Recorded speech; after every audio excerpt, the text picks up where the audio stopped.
بسم اللہ الرحمن الرحیم اللہم صلی علی سیدنا و مولانا محمد و علی آلہ و صحبہ وبارک وسلم۔ السلام علیکم۔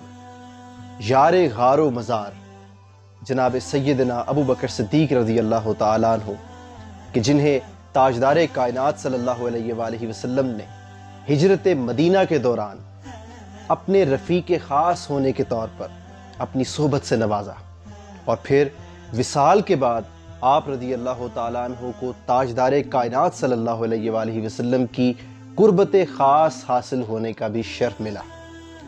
ابھی ریسنٹلی 22 جمادی الثانی کو حضرت سیدنا ابو بکر صدیق رضی اللہ تعالیٰ عنہ کا یوم وصال گزرا۔ اس ویڈیو میں آپ رضی اللہ تعالیٰ عنہ کے اوصاف و کمالات کو بیان کروں گا۔ اس ضمن میں ایک حدیث مبارکہ سے اپنی گفتگو کا باقاعدہ آغاز کرنا چاہوں گا۔ یہ حدیث مبارکہ امام بخاری نے اپنی حدیث کی کتاب التاریخ الکبیر میں روایت فرمائی ہے۔ التاریخ الکبیر کی والیوم 1 ہے اور حدیث مبارکہ کا نمبر ہے 277۔ اس کے راوی ہیں حضرت ابو یحییٰ رضی اللہ تعالیٰ عنہ۔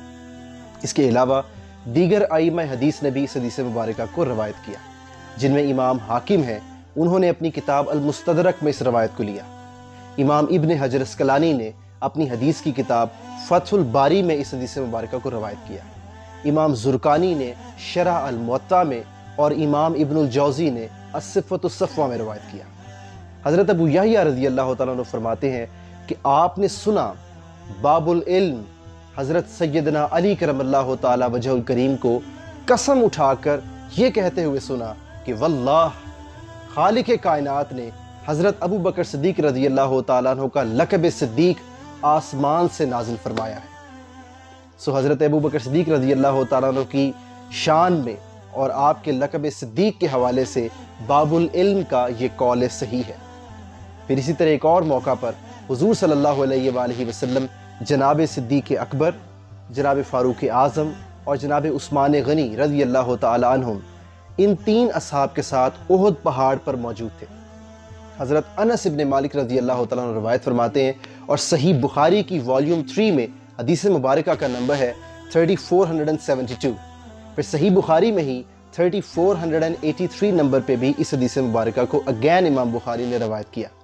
حضرت انس ابن مالک رضی اللہ تعالیٰ عنہ فرماتے ہیں کہ حضور صلی اللہ علیہ وآلہ وسلم اور آپ کے ان 3 اصحاب کی ہمراہ موجودگی کے ساتھ احد پہاڑ وہ خوشی کے باعث جوش مسرت میں وہ جھومنے لگا، احد پہاڑ ہلنے لگا۔ اس موقع پر حضرت انس ابن مالک رضی اللہ تعالیٰ عنہ کی عقیدت پر غور کیجئے کہ کس طرح آپ نے احد پہاڑ کے ہلنے کو بھی اپنی خوشی کے باعث جوش مسرت میں جھومنا کہا ہے۔ تو حضرت انس ابن مالک فرماتے ہیں کہ جب احد پہاڑ ہلنے لگا تو حضور علیہ السلام نے احد پہاڑ کو مخاطب کر کے فرمایا کہ اے احد پہاڑ رک جا، کیونکہ تیرے اوپر اس وقت ایک نبی موجود ہے، ایک صدیق موجود ہے اور 2 شہداء موجود ہیں۔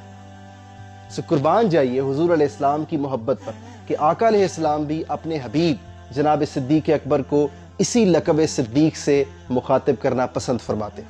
اور پھر اس حدیث مبارکہ میں ایک اور نقطہ لطیف تر پوشیدہ ہے، وہ یہ کہ حضور علیہ السلام نے دیگر اپنے اصحاب حضرت عمر فاروق رضی اللہ تعالیٰ عنہ اور حضرت عثمان غنی رضی اللہ تعالیٰ عنہ کو شہداء کہہ کر مخاطب فرمایا، حالانکہ وہ ابھی حضرات گرامی حضور علیہ السلام کے ساتھ موجود ہیں، وہ حیات ظاہری میں موجود ہیں، مگر حضور علیہ السلام نے ان کو شہداء پکار کر ان دونوں حضرات گرامی کو شہادت کی بشارت عطا فرما دی۔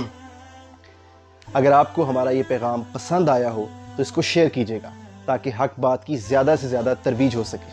والسلام علیکم۔